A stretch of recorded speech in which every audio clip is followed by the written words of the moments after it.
শব্দ দূষণ নিয়ন্ত্রণ বিধিমালায় সকল দূষণ থেকে সকল উৎস থেকে শব্দ দূষণ নিয়ন্ত্রণের বিধান রাখা হয়েছে, কিন্তু আমরা কাজটা শুরু করতে চাই হচ্ছে হর্নের দূষণ নিয়ন্ত্রণের মাধ্যমে। আমরা যেখানে দাঁড়িয়ে আছি এখানেই তো বুঝতে পারছেন যে হর্নের কি অবস্থা, অথচ এখানে হর্ন দেওয়ার কোনো প্রয়োজন নাই। তাকান ঘুরে, কি কারণে যে হর্ন দিচ্ছে, এটা আসলে বদ অভ্যাসে পরিণত হয়েছে। নতুন যে বিধিমালাটা হয়েছে সেই বিধিমালায় বাংলাদেশ পুলিশকে ক্ষমতা দেওয়া হয়েছে, যেহেতু সার্জনরাই বেশি সময় রাস্তায় থাকেন, তারা সরাসরি ফাইন করতে পারবে।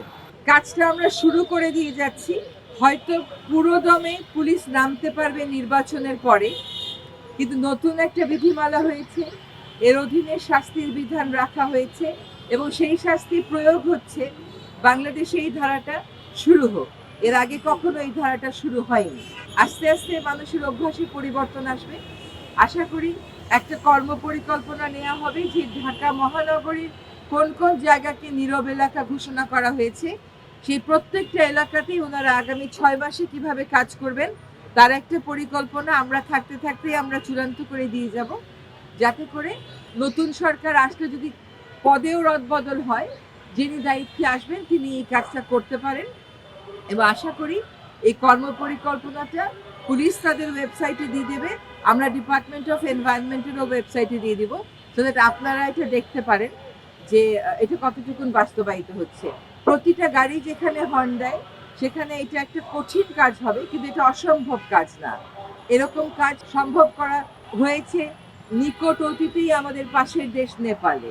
কাজে আমরা যদি ক্রমাগত এই অভিযানগুলো করতে থাকি, নির্বাচনের আগে হয়তো ধারাবাহিকতাটা রাখা সম্ভব হবে না। আপনারা যে আগ্রহ দেখাচ্ছেন এই কাজগুলোতে, আমাদের কথাগুলো প্রচার করার জন্য এগিয়ে এসেছেন, সেজন্য আপনাদেরকে ধন্যবাদ। যারা হর্ন দেয় তাদেরকে আমরা বুঝাবো, একই সাথে তাদের বিরুদ্ধে আইনের প্রয়োগের মাধ্যমে হর্ন মুক্ত একটা বাংলাদেশ কোনো একটা সময়ে আমরা নিশ্চয়ই পাবো। সেই আশাবাদ ব্যক্ত করে আপনাদেরকে এখানে আসার জন্য অনেক ধন্যবাদ জানাচ্ছি। বাংলাদেশ পুলিশকে ধন্যবাদ জানাচ্ছি যে নির্বাচনের মধ্যে এত ব্যস্ততার পরেও তারা এই কাজটা করবার জন্য এগিয়ে এসেছেন। বিআরটিএ-কে ধন্যবাদ জানাচ্ছি যে বিআরটিও এগিয়ে এসেছে। চালকরা কোনোদিন শুনে নাই যে হর্ন বাজানোটা একটা অপরাধ। বিআরটিএ যে প্রশিক্ষণ দেবে ড্রাইভিং, তার মধ্যে বায়ু দূষণ এবং শব্দ দূষণ থাকবে।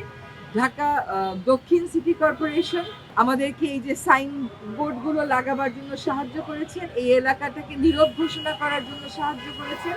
আমাদের সবাইকে মিলে কিন্তু এই কাজটা সফল করতে হবে। যখন দেখবেন যে ঠিক মতন অভিযান হচ্ছে না, আবার বলতে হবে পুলিশকে যে আপনারা আগান, বলতে হবে পরিবেশ অধিদপ্তরকে। সবাইকে অনেক ধন্যবাদ জানিয়ে আমার বক্তব্য শেষ করছি।